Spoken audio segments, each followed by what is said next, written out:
Bonjour, je m'appelle Virginie Dubois, je suis diététicienne nutritionniste et je souhaite aborder avec vous l'intégration des produits allégés ou produits light dans l'équilibre alimentaire. Par définition, les produits light se doivent de réduire d'au moins 25% un des composants du produit. Si on prend un produit allégé en graisse, il faut qu'il y ait au moins 25% de graisse en moins.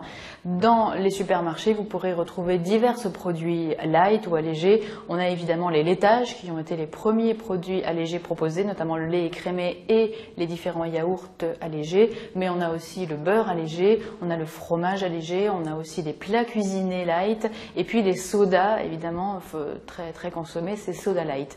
Alors, selon l'aliment, il est évident que le fait qu'il soit light reposera sur différentes substances. Comme je vous le disais, pour le beurre allégé, on a enlevé une partie de la graisse du beurre. En général, un produit allégé un beurre allégé se situe entre 41 et 60% de graisse. La question à se poser, c'est est-ce qu'il est important de consommer ces produits? Est-ce qu'il y a un intérêt à les consommer? Alors, évidemment, si on prend un produit allégé par rapport au produit de référence, on aura moins d'apport énergétique. La plupart des produits allégés proposent moins d'apport énergétique. Quelques exceptions effectivement sont retrouvées, mais la plupart c'est le cas. Donc si on fait sur une journée pour un individu, si on remplace tous ces produits basiques par des produits allégés, on constate qu'effectivement la personne mange moins de calories puisqu'elle mange aux environs de 300 kilocalories en moins.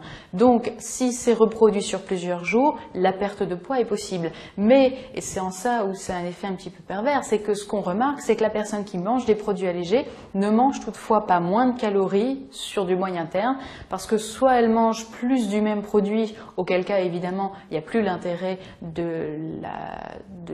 faible apport énergétique, soit au contraire elle s'autorise un produit autre en plus grande quantité. Ça peut être un petit peu de chocolat parce qu'on sait qu'on a mangé un fromage allégé par exemple, auquel cas l'apport énergétique est le même sur la journée. Donc il n'est pas nécessaire de consommer des produits allégés pour avoir un poids plus faible ou pour maigrir. Il suffit effectivement de faire les bons choix. Un des exemples de produits allégés qui est largement consommé, c'est le beurre.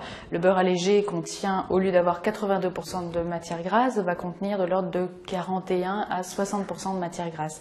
Donc évidemment, il y a un intérêt à consommer ce produit si on évalue la quantité de graisse consommée, mais il faut savoir que c'est aussi un produit qui, en général, a tendance à perdre un petit peu au niveau du goût, donc au niveau de ses qualités, ce qu'on appelle organoleptiques, c'est-à-dire des qualités de plaisir qui sont associées à la prise de l'aliment. C'est aussi le problème pour du fromage, pour les amateurs de fromage, le fromage allégé perd aussi en intérêt gustatif.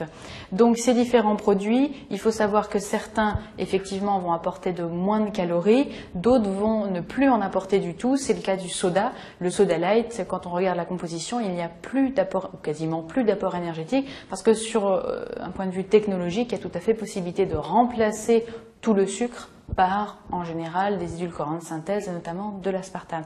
Mais ce n'est pas le cas de tous les produits. Donc il faut aussi faire attention en se disant qu'un produit allégé peut avoir moins de calories, parfois dans des quantités importantes, parfois dans des quantités moindres, auquel cas il n'est pas forcément intéressant de consommer ce produit pour perdre du poids ou pour stabiliser son poids.